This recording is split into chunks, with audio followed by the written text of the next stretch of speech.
534 प्रखंड विकास पदाधिकारी, 534 अंचलाधिकारी, उसके अतिरिक्त 261 नगर आयोग एग्जीक्यूटिव अफसर ने किया, उनका बहुत आभार है हमारे तरफ से, सरकार की ओर से।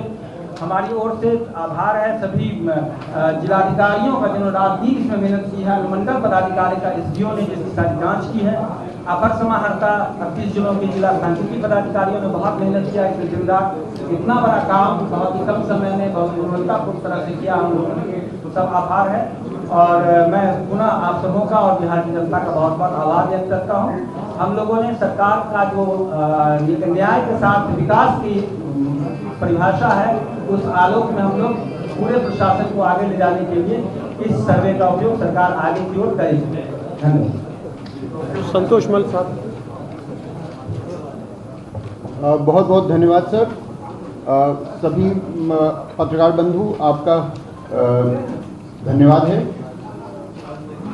जब बिहार सरकार ने जाति आधारित जनगणना आयोजन करने का, जाति आधारित गणना का निर्णय लिया, उसके बाद उस गणना के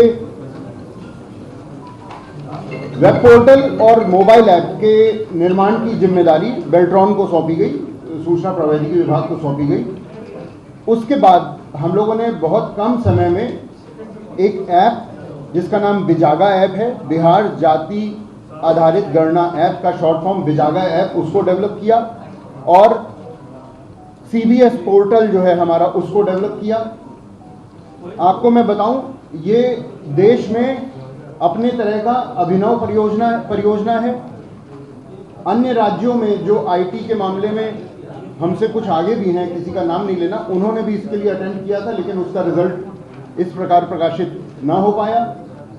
सुहेल साहब ने बहुत मेहनत की इसमें, उनके और हमारी जो टेक्निकल टीम थी, जाहिद लतीफ़ हैं और सुशील पांडे हैं, नागेंद्र हैं, इन सभी ने दिन रात एक करके इस ऐप को डेवलप किया। इस ऐप की जो मैं प्रमुख बातें हैं वो आपको मोटा मोटा बता देता हूं। ये ऐप जो था वो एंड्रॉयड 6 वर्जन को भी समर्थित करता है।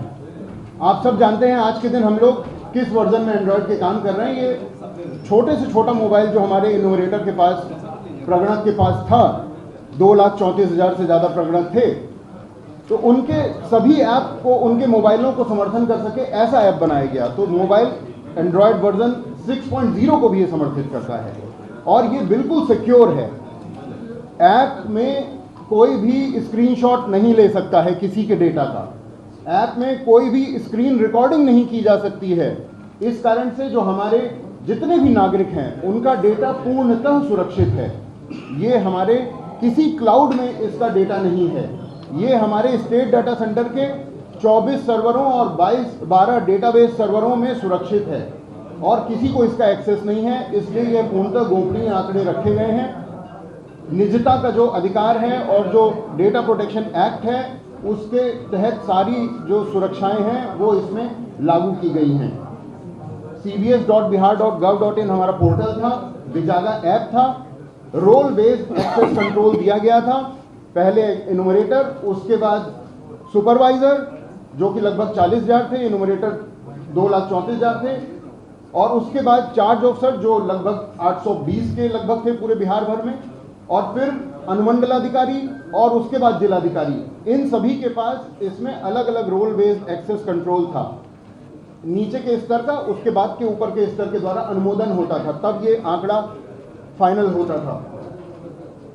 जैसा मैं आपको बता चुका हूं, कोई स्क्रीन रिकॉर्डिंग का सुविधा इसमें नहीं था। इसको हम लोग ने थोड़ा सा डिटेल और आपका समय लूंगा, एंगुलर फ्रंट एंड जावा में इसे लिखा गया है, और जावा की मिडिल लेयर है, और डेटाबेस जो है वो माइक्रोसॉफ्ट एसक्यूएल में है।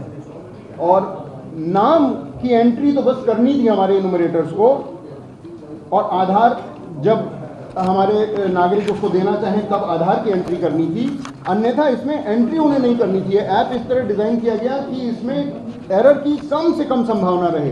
तो मान लीजिए जैसे जो भी सूचक है, तो शिक्षा अगर किसी की पूर्व प्राथमिक की है तो वो ऐप में ही उसे बटन दबाना था, उसे एंट्री नहीं करनी थी, नाम और आधार की ही बस एंट्री करनी थी किसी भी न्यूमरेटर को। तो इसलिए कोशिश की गई कि अच्छे से अच्छा आंकड़ा जनरेट किया जा सके, और इसे बहुत कम समय में किया गया। पहले इसका पायलट किया गया 6 जिलों में, लगभग 300 के लगभग न्यूमरेटर्स पे उनके जो अनुभव उनके साथ घूम घूम के जो समझ में आया उसको हम लोगों ने इनकॉर्पोरेट किया और बेटर वर्जन उनको दिया। बीच बीच में जैसी जैसी आवश्यकता होती गई वैसे वैसे इसमें ऐप में हमने इसको इम्प्रूव किया और अभी इसका डेटा आपके सामने है। बहुत बहुत धन्यवाद। इसमें जो आगे में दिया गया है कोटिवार संक्षिप्त विवरणी, जिसमें पिछड़ा वर्ग, पिछड़ा वर्ग, अनुसूचित जाति, अनुसूचित जनजाति और अनारक्षित, तो इसमें पिछड़ा वर्ग में कौन कौन जातियां हैं ये तो अब जातीय रूप में जनगणना, बिहार में जातीय जनगणना के आंकड़े अब जारी हो गए हैं। बताया जा रहा है कि इन आंकड़ों में ओबीसी प्लस ईबीसी 63% हैं, एससी और एसटी करीब 21% हैं, अनरिजर्व 15.5% हैं। कुल मिलाकर आबादी यानी बिहार की जनसंख्या का आंकड़ा 13,07,25,310 बताया जा रहा है। पिछड़ा वर्ग की आबादी 27.12%, ब्राह्मणों की आबादी 3.86%, राजपूतों की आबादी 3.45%। बिहार सरकार ने यह आंकड़े जारी किए। सामान्य वर्ग की आबादी 15.52%, अनुसूचित जनजाति करीब 1.5%। ये जातीय जनगणना के आंकड़े अब सामने आए हैं। अत्यंत पिछड़ा वर्ग की आबादी 36.01% और पिछड़ा वर्ग 27.12%। कुल मिलाकर आबादी जनसंख्या जो बताई जा रही है 13,07,25,310। ये आबादी, ये जाति, ये जनगणना बिहार की अब लिस्ट जारी की गई है। अनुसूचित जाति की आबादी 1.68%, 19% अनुसूचित जाति की आबादी। तो ये जातीय जनगणना के आंकड़े अब बिहार सरकार ने लॉन्च किए हैं और ये भी कहा है कि इसमें डिजिटल प्रयोग भी किया गया है। एक ऐप के जरिए ये आंकड़े कोलेट किए गए हैं, जहां पर छोटे से छोटा फोन, बेसिक से बेसिक एंड्रॉयड वर्जन को भी कवर किया गया है। अत्यंत पिछड़ा वर्ग 36.01%, सामान्य वर्ग 15.52%, अनारक्षित वर्ग और अनुसूचित जनजाति 1.68%। बिहार में एससी की संख्या 19.65% और एसटी की संख्या 1.68% और पिछड़ा वर्ग 27.12%। ये जातीय जनगणना की रिपोर्ट में अब सामने आया है। बिहार में ये कास्ट सेंसस यानी जातीय जनगणना के आंकड़े अब सामने रखे जा रहे हैं। देखिए, परिवार का 4 आदमी हम लोग रहते हैं, 4 फ्लैट में कभी नहीं आया आपका काम। 2 आदमी को नहीं है, अगर ऐसी गड़बड़ी पाई जाती है तो राज्य सरकार क्या करेगी? देखिए, एक तो इसमें क्लैरिटी होना चाहिए। जब भी हम लोग कोई फैक्ट लेते हैं या एफिडेविट करते हैं तो एक अंडरलाइंग क्लॉज होता है to the best of our knowledge. एक अंडरलाइंग राइडर वो हमेशा लगा रहता है, क्योंकि परफेक्शन किसी स्टेटमेंट में आ सकता है या नहीं आ सकता है, एक सब्जेक्टिव मैटर है। तो जब भी हम एफिडेविट भी कोर्ट में करते हैं तो ये कह के करते हैं कि हम एफिडेविट कर रहे हैं, बट जो कर रहे हैं it is to the best of our knowledge. तो जो 100% कवरेज है it is to the best of our knowledge. अगर उसमें कहीं त्रुटि प्राप्त होता है तो will see as to what is to be done.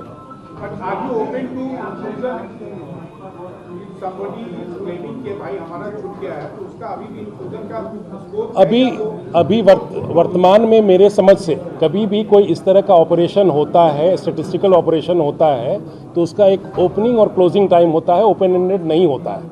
और इसीलिए सामान्यतः जब हम रिपोर्ट रिलीज़ कर रहे हैं तो ये रिलीज़ कर रहे हैं जब कोई भी बड़ा ऑपरेशन, सेंसस भी होगा तो कुछ लोग छूटेंगे। हर एक कोई ऑपरेशन में परफेक्शन नहीं आ सकता है, स्पेशली जब आपका ट्रांजिएंट पॉपुलेशन है, पॉपुलेशन मूव कर रहा है, घर में उस दिन नहीं है, तो ये मान के चला जाता है कि हम लोग जो करेंगे कवरेज 100% रहेगा। लेकिन परफेक्शन अगर आइडियलिज्म की बात करेंगे तो वो संभवतः पॉसिबल नहीं है।